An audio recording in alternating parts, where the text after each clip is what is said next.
L'industrie des communications est en constante effervescence. La diffusion à grande échelle se démocratise et une véritable marée de contenu déferle chaque jour.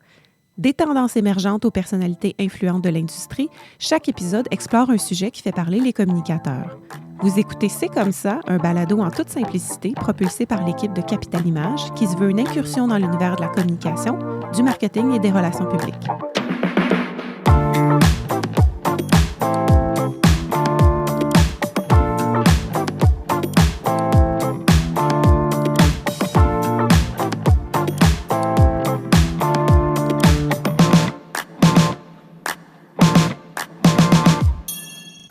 Bonjour et bienvenue au 12e épisode du balado C'est comme ça. Aujourd'hui, je suis en compagnie de ma collègue Myriam Lauzon. Allô, Julie. Bonjour Myriam, je suis contente que tu sois avec moi pour cet épisode-là de fin d'année. Oui. Aujourd'hui, on va aborder un sujet qu'on avait déjà abordé par le passé et ça marque bien la fin de cette année. Donc, on va parler aujourd'hui d'un sujet qui est d'actualité à chaque année, les tendances en fait. Donc, les tendances en matière de communication, mais aussi de comportement et d'habitudes de consommation des gens. Et si on commence aujourd'hui avec le premier segment, on parle davantage des tendances en communication. Il y en a dans plusieurs autres sphères, bien évidemment, mais dans les récentes années, on a été marqué, bien évidemment, par les avancées technologiques, puis en parallèle par le besoin accru d'humaniser les interactions. Le mouvement se poursuit en 2025 et on a 5 grandes tendances en communication dont j'aimerais qu'on discute. Puis en deuxième segment de balado, on va recevoir une invitée spéciale en entrevue pour parler de d'autres tendances. Mais juste en commençant, si on parle de communication dans le sens large, une des premières tendances, c'est comment trouver l'équilibre entre l'intelligence artificielle et la confiance du public. On va en parler un petit peu plus tard avec notre invité, mais évidemment, la place grandissante de l'intelligence artificielle dans la création de contenu a changé vraiment de manière importante. Générer du contenu avec l'intelligence artificielle, c'est simple, c'est rapide, bien évidemment, mais la distinction entre la réalité et les informations trompeuses est parfois floue. Donc, de plus en plus, l'hésitation va devenir un réflexe chez les internautes, les consommateurs, et ils vont se questionner sur la validité de certains contenus qu'ils vont consommer. Donc, ça va avoir une incidence importante à comment les marques vont communiquer. Oui, bien c'est ça, on a vu une grande démocratisation, en fait, des outils d'intelligence artificielle générative cette année. Puis ça nous mène aussi à prendre une pause puis à voir comment on peut utiliser ces outils-là de façon responsable et éthique. Absolument. Donc, en 2025, une des priorités des marques, ça va être vraiment de rétablir cette confiance-là puis d'instaurer des politiques et des principes éthiques qui vont recadrer la création avec l'IA. En deuxième lieu, une des tendances qu'on va observer en 2025, c'est le contenu personnalisé grâce aux données du public. La narration, la personnalisation et l'adaptation de contenu qui est basé sur des données va permettre aux marques de répondre aux besoins et aux préférences de leur public. Pour les entreprises, comment ça va se traduire? Ça va être une fidélisation accrue de leur clientèle et une hausse des ventes. Le public, dans le fond, veut interagir avec des bannières ou des marques qui leur proposent du contenu selon leurs mesures. Donc, pour y parvenir, les entreprises vont devoir comprendre les priorités de leur public cible. La collecte et l'analyse des données vont les aider à mieux déchiffrer leur comportement pour mieux répondre à leurs demandes. Donc, afin de recréer des publications ou des contenus à leur image. Donc, cette personnalisation-là va être accrue avec les données qui vont leur être utiles. Et basée sur des bonnes données aussi. Absolument. Sinon, en troisième tendance, on parle de contenu niché. Depuis 2019, en fait, la valeur mondiale du marketing d'influence a presque triplé. C'est fou. C'est fou. C'est pourquoi il faut vraiment que les créateurs de contenu continuent d'être au cœur des stratégies de communication. Tu sais, on s'en sortira pas, ça doit faire partie d'une stratégie 360. Depuis quelques années, nos vedettes du web ont cédé la place aux micro-influenceurs qui ont entre, en moyenne, 5 000 abonnés et, je dirais, peut-être 100 000, dépendamment des marchés. Peut-être au Québec, c'est un peu moins. Ces créateurs-là produisent des contenus plus nichés, plus particuliers. Puis souvent, on les appelle influenceurs de niche ou micro-influenceurs.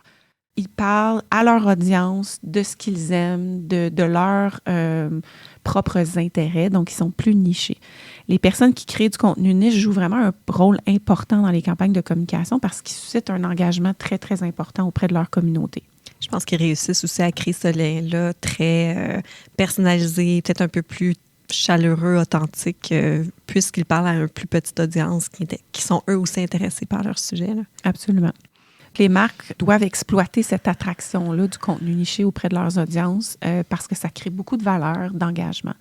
On va voir beaucoup plus de ce type de publication-là en 2025 qui va vraiment enrichir l'expérience client puis obtenir davantage de conversion pour les marques. Et comme tu disais, Myriam, cette stratégie-là privilégie la création de contenu pertinent, authentique, aligné sur les intérêts des utilisateurs plutôt que sur la publicité traditionnelle.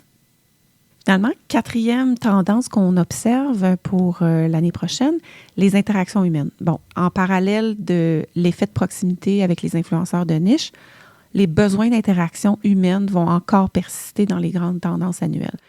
En étant plus sélectif et sceptique, le public qui se tourne davantage vers les marques qui offrent des connexions plus authentiques et des approches plus humaines. Donc, l'IA a ses utilités, mais elle ne peut pas totalement remplacer l'humain. On s'entend dans la narration, par exemple, la création de contenu, l'expérience client. Donc, une intervention humaine est requise pour qu'on suscite l'empathie et démontrer une certaine vulnérabilité, des émotions qui amplifient la vision positive d'une marque. En 2025, les campagnes s'orientent vers des stratégies centrées sur l'humain en intégrant des éléments d'empathie, de proximité, d'authenticité, de transparence dans chaque échange. Et finalement, cinquième tendance qu'on observe, le commerce social. Le commerce social évolue vers une expérience client de plus en plus fluide, un parcours d'achat simplifié.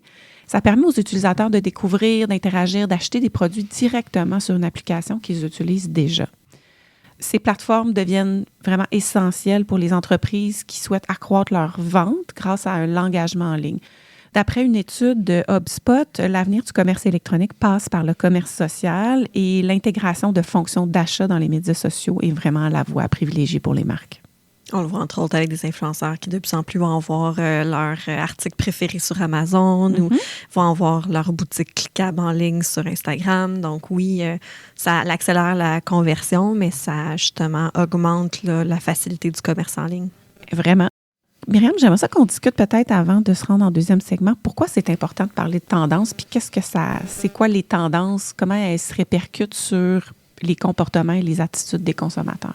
Ça nous permet d'anticiper qu'est-ce que l'avenir nous réserve. Donc, ça nous donne des indicateurs de ce que pourrait se produire dans l'avenir. Puis, les marques et les entreprises peuvent ainsi être plus en mode réactif que de subir ces changements-là. Parce qu'on le sait, si on s'en va dans une certaine voie, on démarche l'entreprise où on a des projections et puis finalement, on s'en va pas du tout dans la bonne direction puis il y a des tendances qui sortent sur lesquelles on veut réagir, bien, c'est très dispendieux pour une entreprise de justement décider de changer très rapidement de direction. Et puis, si on pense là aux attentes puis aux perceptions des consommateurs envers les technologies, bien, on voit justement que c'est important d'anticiper qu'est-ce qui va arriver comme changement. On pensait que le code QR, par exemple, était mort, puis avec la pandémie, est revenu en force. Bien, les entreprises qui se sont dit, bien, c'est juste une passe, une mode, puis après la pandémie, on ne les utilisera plus, bien, sont dans le trouble un peu ou sont en train justement de revenir sur leur décision parce qu'ils sont encore là et bien là. Ou on pense aux caisses libre-service qui ont été adoptées vraiment rapidement au Québec. Là. Je pense qu'en quelques mois seulement, les gens ont dû se réhabituer à faire leurs achats eux-mêmes et s'habituer à une certaine technologie. Donc, il y a des choses qu'on peut prévoir. Dans certains marchés en Europe, par exemple, les caisses libre-service étaient là depuis un bon moment, donc on pouvait s'attendre à ce que ça arrive. Donc, ça sert un peu à ça, les tendances, de dire, bon, qu'est-ce qui s'en vient puis comment est-ce qu'on peut les anticiper. Ça nous aide à nous adapter aux besoins changeants aussi, les tendances dans les habitudes de consommation, de technologie ou même des modes de vie influencent les comportements des gens. Puis d'anticiper, ça va être quoi les besoins du public? C'est super important. On parlait là, des fameux millénarios il y a quelques temps, là, comme on les a bien analysés. Ouais. On s'est posé beaucoup de questions là, sur cette génération-là, mais il y a 10-15 ans de cela. Oui, là, on n'est plus rendu. Mais là, les millénarios, c'est plus des jeunes adolescents. Là. C'est rendu des consommateurs dans la fleur de l'âge qui ont des maisons, bateaux, voitures, enfants, qui sont des consommateurs, même une grande portion de consommateurs. Bien, de les avoir autant étudiés, de les connaître autant, ça a permis aux marques pendant ces 10 dernières années d'adapter comment ils communiquent avec eux, comment ils présentent leurs produits, d'adapter justement certains services aux besoins de cette génération-là. Donc, de comprendre un peu la génération qui s'en vient nous permet, nous, de prendre le temps justement de bien changer nos produits et services pour la génération à venir. De rester compétitif. Donc, c'est sûr que quand on a un titre de leader, puis qu'on est l'entreprise, justement, qui est innovante et puis qui est précurseur de notre industrie, bien, c'est très positif. C'est positif pour la marque, pour la confiance des consommateurs, pour nos employés également. Ça nous permet d'avoir cet avantage compétitif.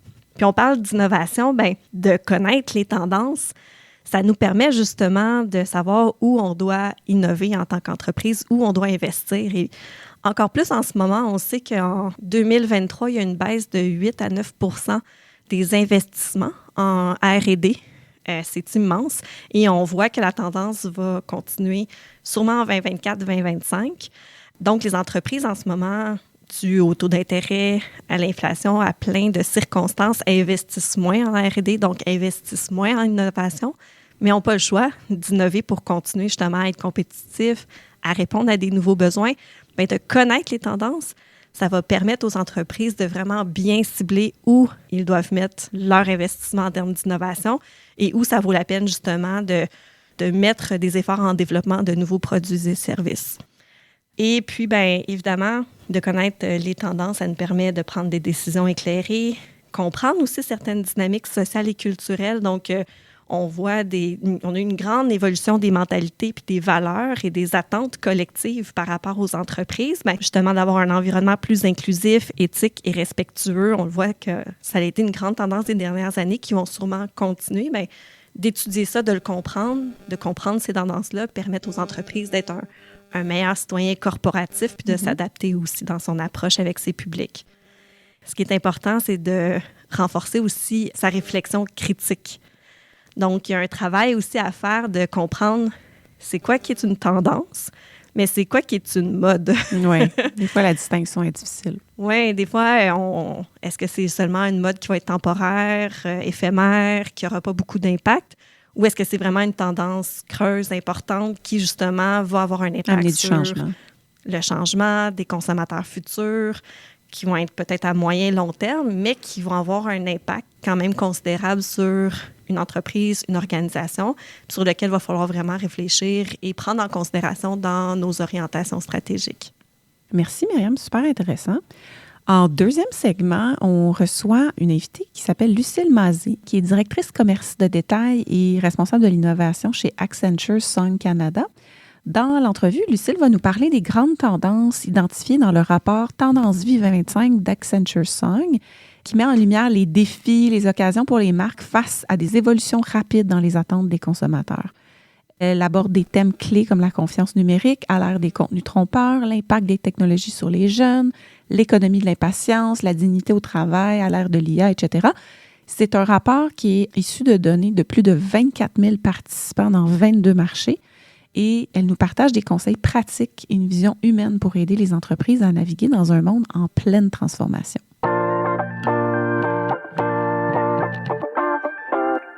Bonjour, bienvenue à l'émission Lucille Mazé, directrice principale commerce de détail et innovation chez Accenture Song Canada.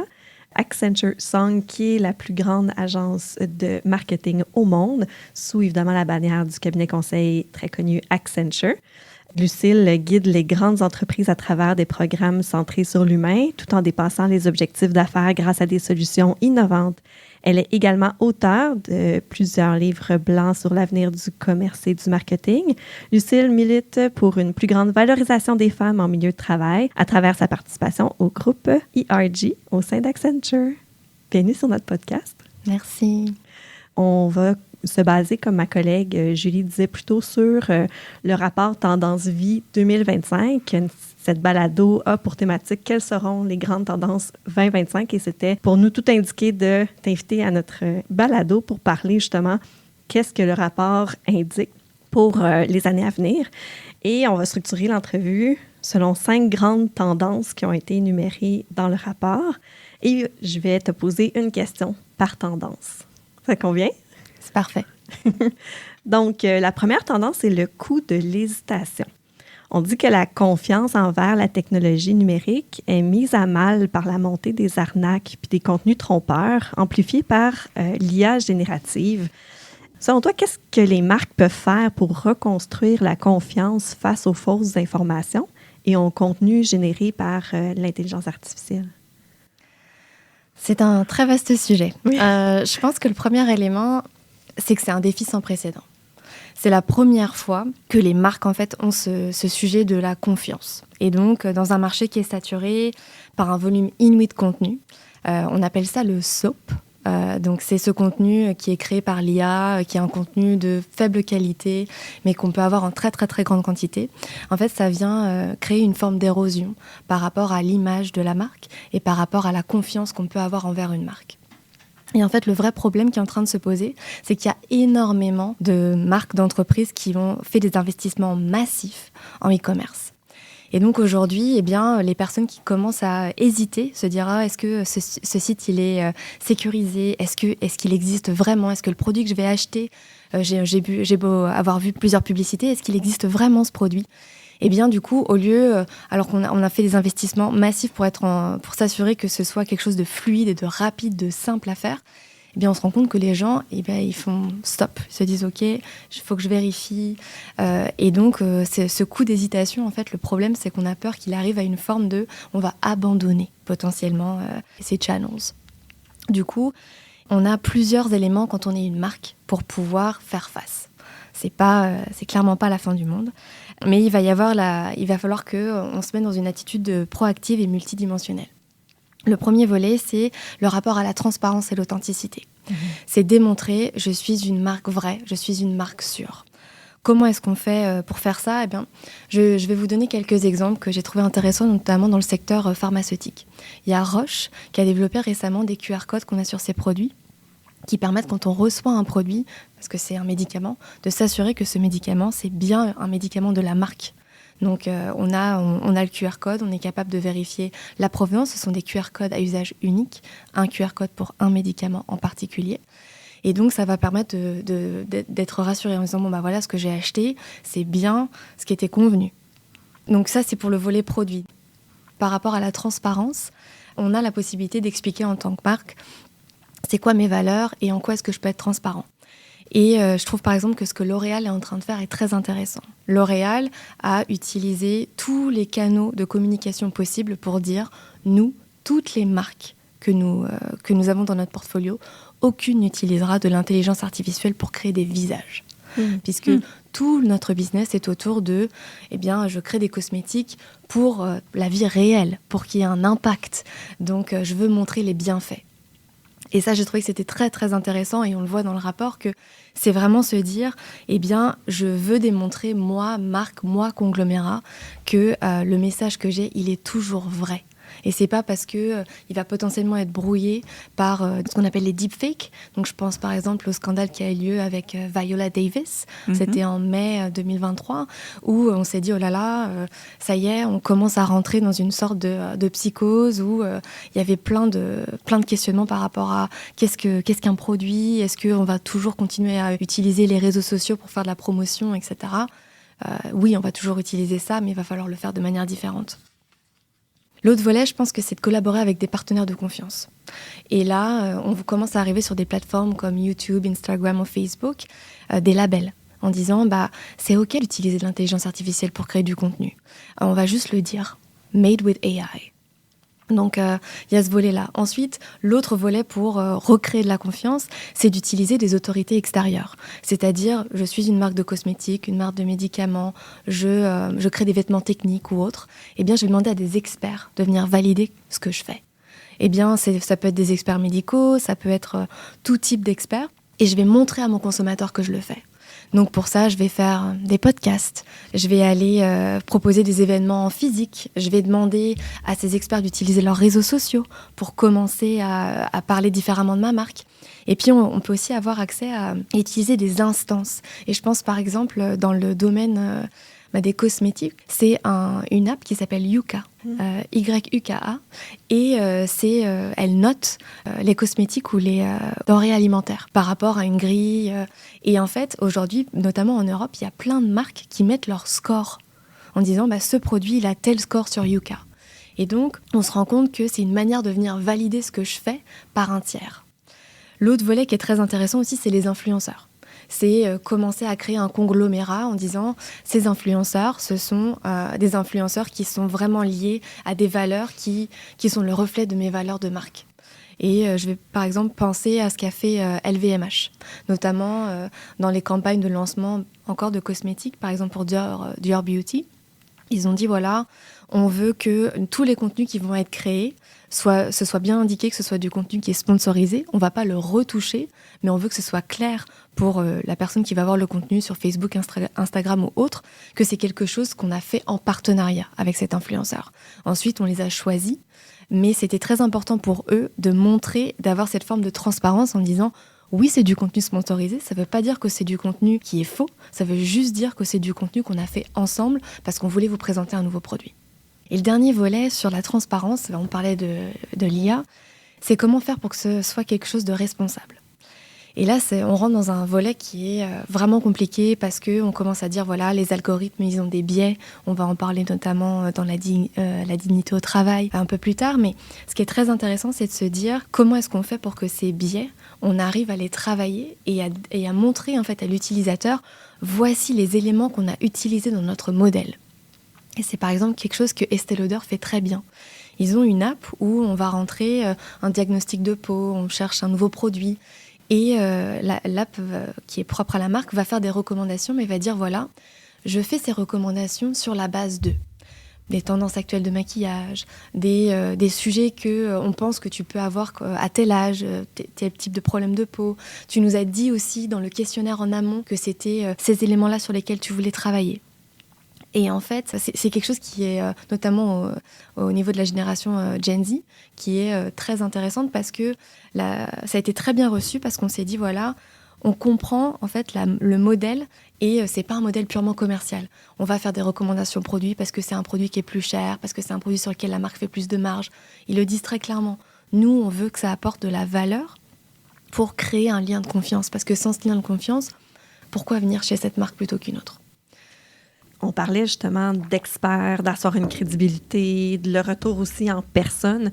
Mais si les gens ont ce sentiment-là du coup de l'hésitation, c'est que j'imagine eux-mêmes ont été victimes de justement d'arnaques ou de problématiques de marketing frauduleux ou de fausses représentations.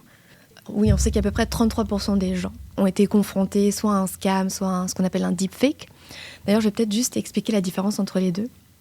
Un deepfake, c'est quelqu'un qui existe ou une situation qui a existé, qui est transformée. Donc ça peut être un discours d'un politicien où on va utiliser exactement le même contexte, puis on va commencer à lui faire dire des choses qu'il n'a pas dit. Ça, c'est et la technologie de l'AI, notamment pour le volet image, pour le volet vidéo, va extrêmement aider et va rendre possible ce type de fraude. Le scam, c'est une fraude en tant que telle. Ça peut être un email, un coup de téléphone. Donc les gens vont on voit une augmentation des deepfakes et des scams très fortement. Donc forcément, on en entend beaucoup parler. Et le gros élément que je trouve très intéressant, c'est le scam, il fonctionne parce qu'il travaille sur l'émotionnel. Et donc, c'est se dire, OK, j'attends. Comment est-ce que je fais pour vérifier l'information ? Je la vérifie en utilisant un canal différent. Donc, c'est avoir une certaine éducation, information, puis après ça, une procédure pour se distancer un peu du très vif, très émotif, peut-être de l'information qu'on vient de recevoir pour avoir un regard critique sur celui-là. Oui, exactement. Et puis après, pour revenir aux marques, le fait qu'elles utilisent des experts ou le fait qu'elles veuillent utiliser aussi d'autres médiums, je pense que c'est pas uniquement lié à... Bien sûr, il y a une forme d'hésitation, mais il y a aussi une forme de saturation pour certains types de contenus, sur certains types de médiums. Et une marque, c'est pas un médium. Une marque, c'est une identité de marque. Elle a des valeurs, elle a des manières de communiquer. Et ce que je trouve assez intéressant, c'est que l'intelligence artificielle, notamment, va permettre à des marques de potentiellement pouvoir réenchérir, en fait, de nouveau leur écosystème pour, c'est pas que le virtuel, c'est pas que le numérique, c'est le physique, c'est les interactions. Et donc, ce volet 360, en fait, il va commencer à revenir. Et moi, je trouve que ça, c'est super intéressant. Pour une entreprise de communication intégrée qui fait du 360, pour nous aussi, c'est vraiment intéressant parce que justement, on dit qu'une marque est créée par une mosaïque d'interactions que les gens ont envers la marque ou l'entreprise. Donc, et il y a cette volonté-là du retour en présentiel qui est très, très, très, je pense, demandée des gens. Oui, puis je suis rassurée de savoir de ce que tu mentionnes, Lucille, que les relations publiques vont être encore plus importantes dans les années à venir pour justement cette gestion de perception-là auprès des publics. avec l'arrivée de l'IA, on a tendance à croire qu'on doit gérer ça de façon plus serrée, mais si on a des relations publiques et qu'on établit ce rapport-là avec les publics, bien, on est gagnant au bout de la ligne. Ah, ça c'est sûr. Et je pense que c'est super important de se dire que la stratégie média dans son ensemble, elle est clé.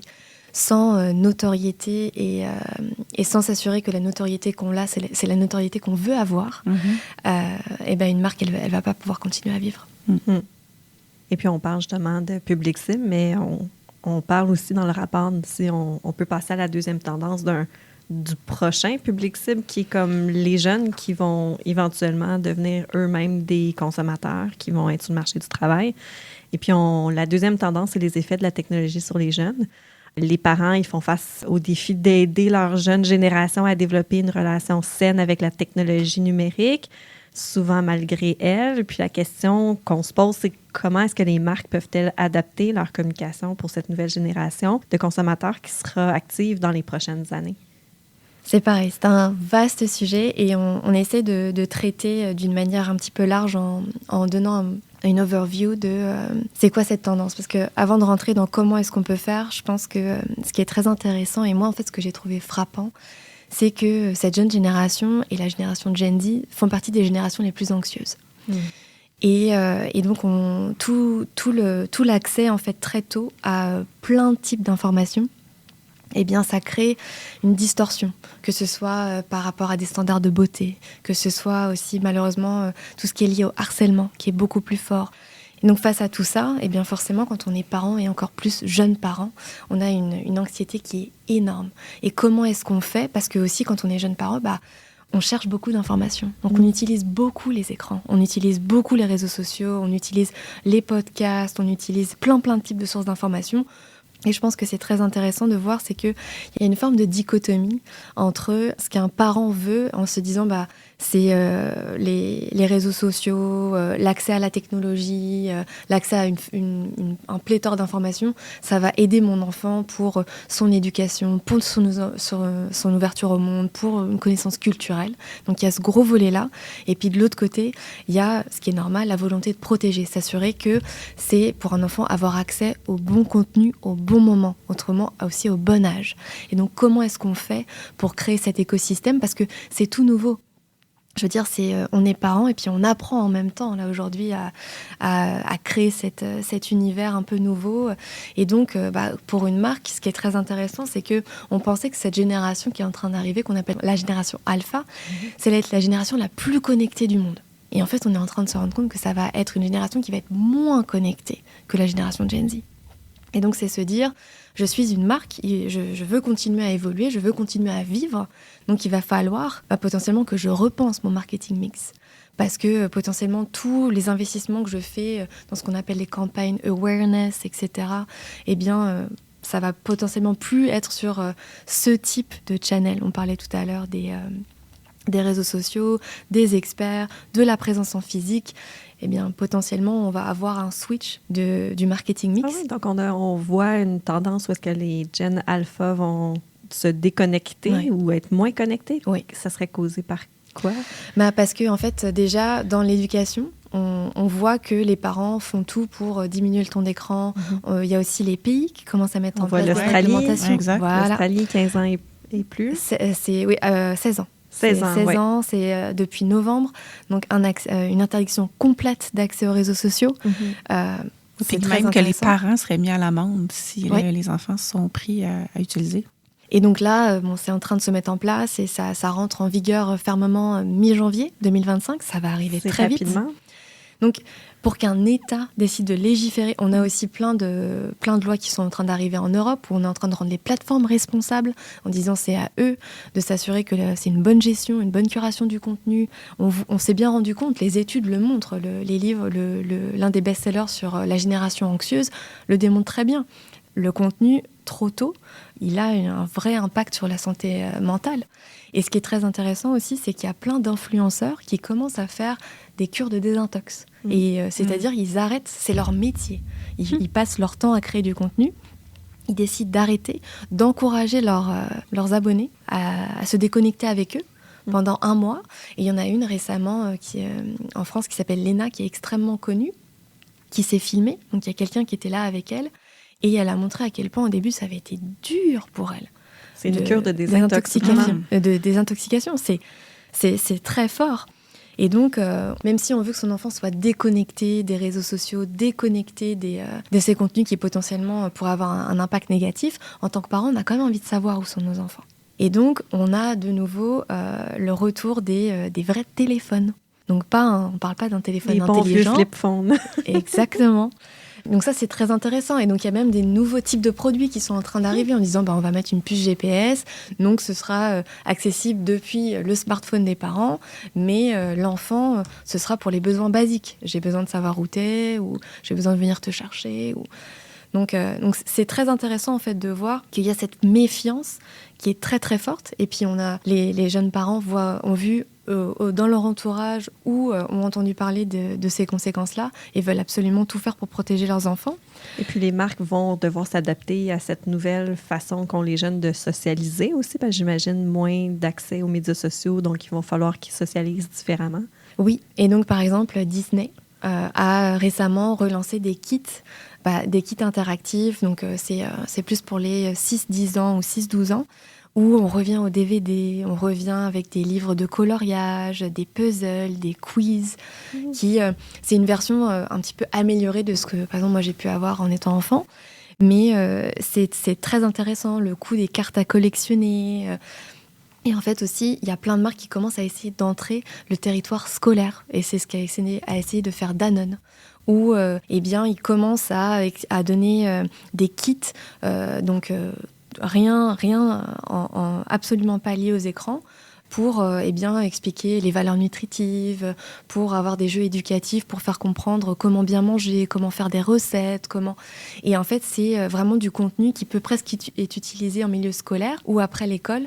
Parce que ce qui est très intéressant et la raison pour laquelle les parents ont voulu donner un accès très tôt, c'était en aucun cas pour que leurs enfants se soient mal, mais c'était justement parce qu'ils s'étaient dit ils vont avoir pléthore de contenu, ça va être très personnalisé, ça va être vraiment intéressant pour leur âge. Donc en fait, les marques vont garder ça, mais au lieu de le proposer sur YouTube, Facebook ou Instagram, on va commencer à le proposer en version offline.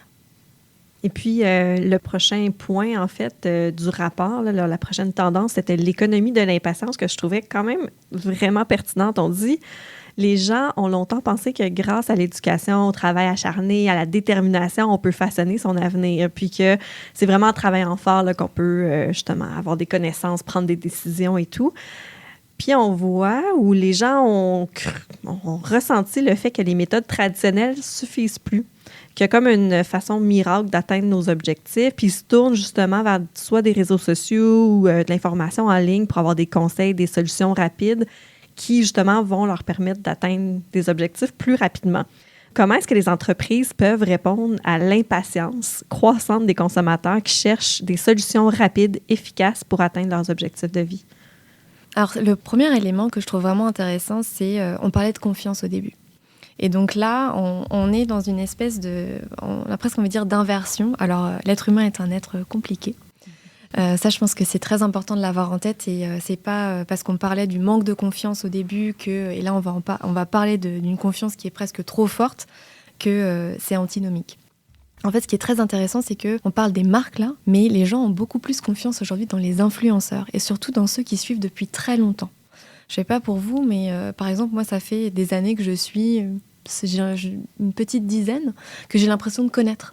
Et donc, forcément, quand ils vont proposer des produits ou quand ils vont proposer ce qu'on appelle des hacks, on pourrait faire ça, acheter tel élément d'une marque, et tel produit d'une autre, on va pouvoir avoir quelque chose qui, justement, va me permettre d'accélérer de la déco chez moi, va me permettre d'aller dans un pays, puis ce sera déjà tout préparé.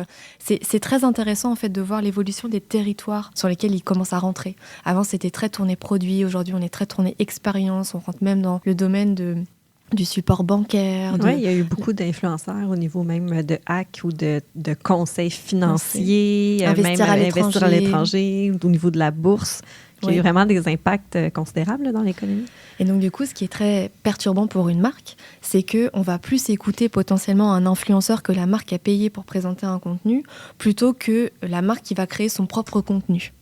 Donc, la vraie question, c'est se dire, quand je suis une marque, comment est-ce que je fais en fait pour regagner cette confiance ou recréer ce lien, tout en respectant cette tendance, parce que j'ai envie, en tant que consommateur, d'avoir très rapidement une réponse. Et donc, quand je cherche, je veux trouver tout de suite une solution.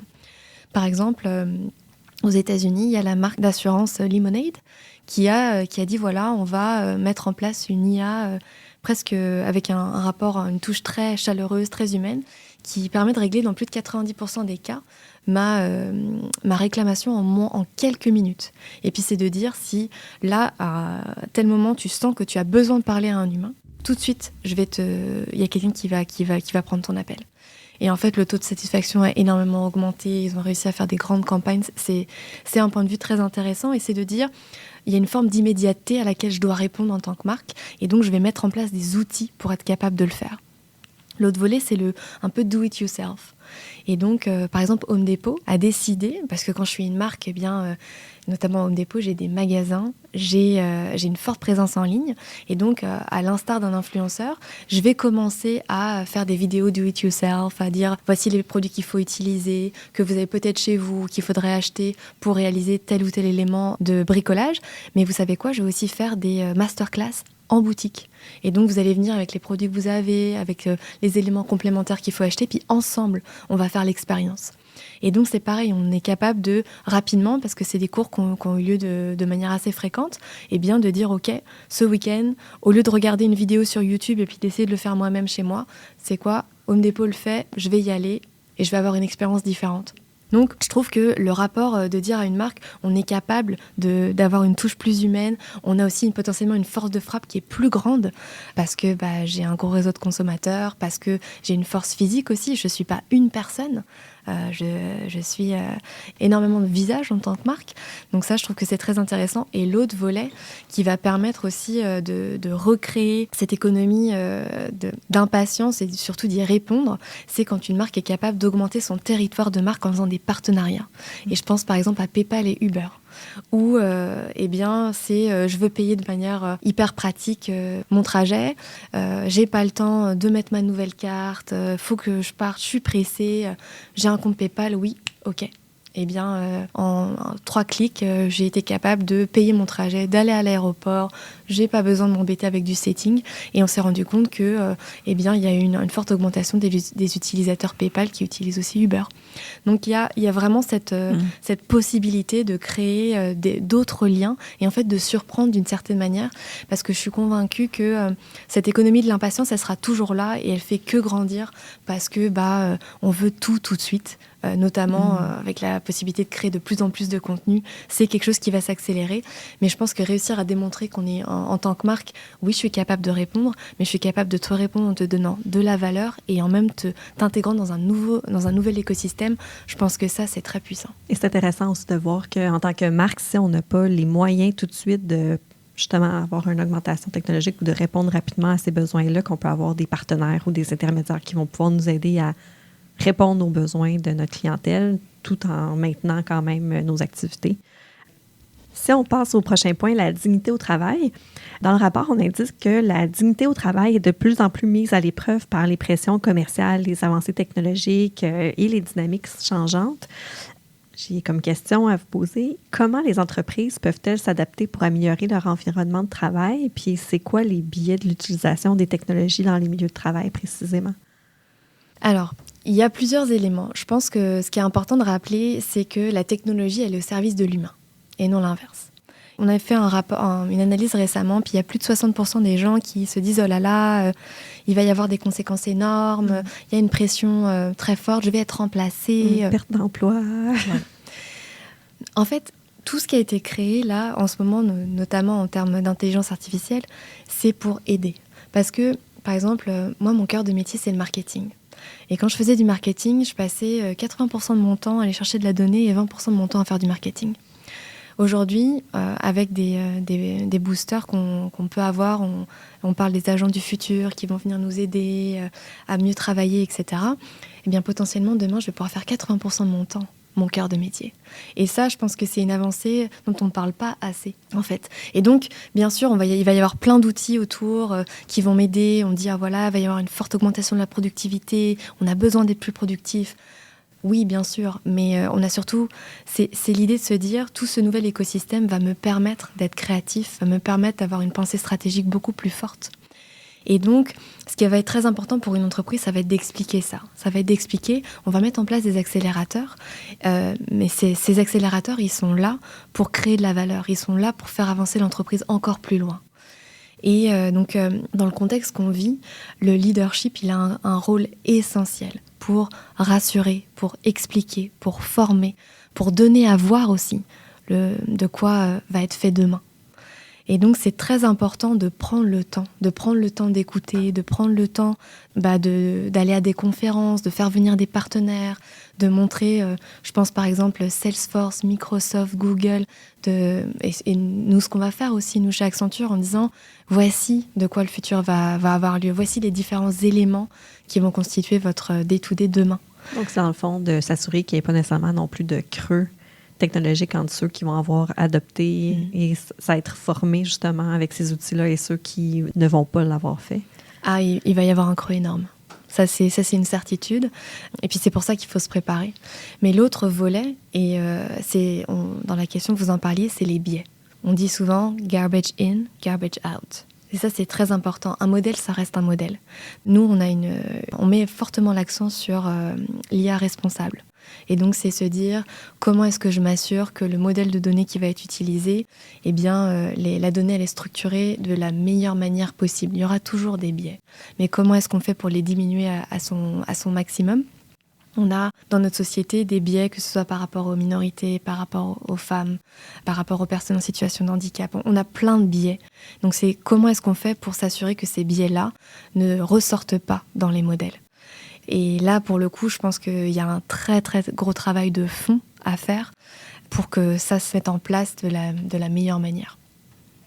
Vraiment intéressant. Puis, j'aime bien la tendance numéro 5 parce qu'elle nous ramène à le sujet un peu qu'on avait au début de l'authenticité, de la présence en personne. Donc, on parle au retour au social naturel.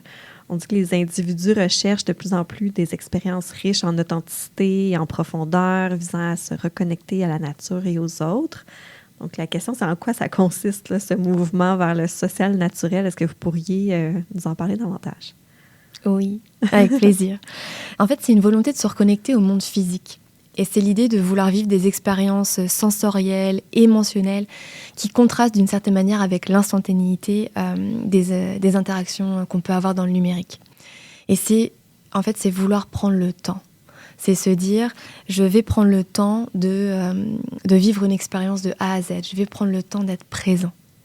Parce qu'on a eu beaucoup de ce qu'on appelle ce concept de swap. Genre, oui, j'ai vu très rapidement contenu A, B, C, D. Ok, c'est bon, je vois l'idée, on passe à la suite. Mais on s'est rendu compte que plus on fait ça, plus en fait, on n'enregistre pas ces informations-là. Et donc après, on se dit, ah oui, j'ai vu quelque chose quelque part, puis je sais plus, etc. Donc c'est vraiment l'idée de prendre le temps, de prendre son temps. Et donc, il y a plein de marques qui commencent à mettre en place qui commencent à mettre en place des initiatives, notamment dans le domaine physique. On en a parlé un petit peu tout au long des différentes tendances. Mais il y en a une que moi, je trouvais très intéressante, c'est Patagonia. Donc, marque de vêtements et très orientée autour du volet éco-responsable, tout ce qui est sustainabilité, etc. Et eux, ils ont mis en place des outils, des ateliers de réparation de vêtements. En se disant, je vais vous montrer comment est-ce que, au lieu de jeter ta parka, comment est-ce qu'on peut la réparer ? Parce que c'est pas forcément quelque chose qu'on sait faire, c'est pas forcément quelque chose qu'on prend le temps de faire. Et donc, ils ont fait ça dans certains de leurs magasins, notamment en Europe. Aussi expliquer comment entretenir son équipement de plein air, ou juste pour montrer que prendre le temps, ça permet d'être présent et ça permet aussi de s'inscrire dans une autre forme de temporalité. Plus on sort de l'immédiateté et on rentre dans un temps qui va être beaucoup plus agréable aussi. On est dans la période festive. Moi, j'ai trouvé très intéressant ce que Playmobil est en train de faire. Playmobil a lancé un calendrier de l'Avent. donc qui, pour petits et pour grands, hein, Playmobil, c'est généralement plus pour les enfants. Et donc, tous les jours, c'est une pièce qu'on va venir mettre pour construire, en fait, soit un bateau, soit un château, soit... Puis, à un moment, il va y avoir des cartes, donc on va commencer à jouer. Donc, c'est l'idée de pouvoir interagir. Et c'est une petite aventure, ça dure 5 à 10 minutes par jour, entre les parents et les enfants, être présents ensemble. Il y a Lego qui est aussi sorti des choses sur le volet intergénérationnel en disant on va recréer le train électrique de l'enfance de mes grands-parents et puis je suis grand-parent, je vais expliquer à mes petits-enfants voilà, moi j'ai fait telle et telle chose, c'est comme ça que je voyais mon train, justement pour prendre le temps d'être présent. J'ai vu récemment justement un calendrier de l'Avent et c'est ce qu'on a adopté chez nous récemment. Au lieu que ce soit un chocolat par jour, c'est un jeu de escape game de la compagnie Exit. Donc à chaque jour, on a un indice qu'on doit résoudre pour justement terminer de résoudre toutes les énigmes à la fin la veille de Noël. Donc c'est intéressant cette idée-là de prendre le temps au lieu de consommer quelque chose très très rapidement. Et l'autre volet en fait dans cette tendance, c'est on parle de la nature. Donc cette idée, entre guillemets, du retour aux sources. Et c'est un retour qu'on veut, un lien qui va être... C'est l'idée d'ancrer sa marque dans un contexte culturel local, mais sans cliché. Et donc c'est comment est-ce qu'on le fait de manière authentique. Par exemple, Airbnb lance des expériences. Donc je suis hôte Airbnb et puis potentiellement je vais proposer aux personnes qui viennent séjourner chez moi ou dans l'appartement ou la maison que je loue, ce que moi je fais au quotidien quand je suis là-bas. Et ça peut être des activités qui sont liées, par exemple, si je loue un chalet au Québec, mais si je pars à New York, ça va être... moi, ça, c'est les restaurants dans lesquels je vais, des petits guides. Mais avant, c'était de manière très informelle, puis il y a des autres qui le faisaient. Et là, c'est comment est-ce que j'en fais vraiment une expérience et potentiellement, je vais être d'accord de payer un petit peu plus cher pour avoir accès à cette expérience de local qui va rendre l'expérience encore plus juste, en fait, et mémorable. C'est intéressant, puis on parle justement du fait que l'humain vit une certaine dichotomie. On parlait tantôt qu'on veut avoir tout de suite et puis là qu'on veut prendre notre temps. Donc, est-ce que c'est ce qui ressort un peu aussi des tendances du rapport de, justement, une certaine dichotomie de l'être humain qu'on reconnaît bien? Je pense que oui, mais je pense surtout que c'est une histoire de phase.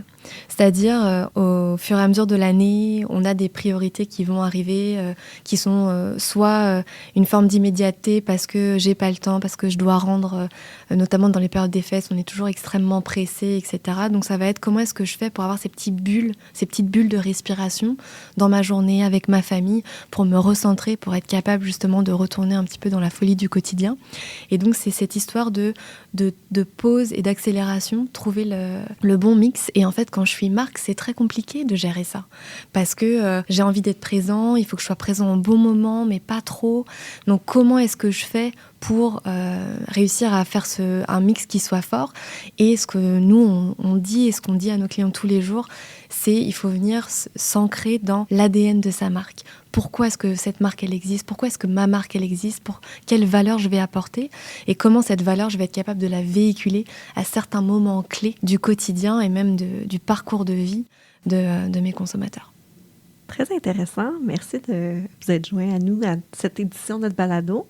Et puis, on va suivre ça et puis on va être en mesure de mieux comprendre où s'en vont nos consommateurs et permettre aux entreprises aussi de se préparer à ces tendances-là, de voir qu'est-ce que ça donne maintenant, mais dans le futur, et de voir différencier aussi qu'est-ce qui est une mode, mais qu'est-ce qui est vraiment une tendance qui est là pour rester également. Donc, merci infiniment. Merci beaucoup. Bien, merci d'avoir été à l'écoute aujourd'hui. On se retrouve pour un prochain épisode. Suivez-nous sur vos plateformes d'écoute préférées et vous pouvez nous suivre également sur nos réseaux sociaux de Capital Match.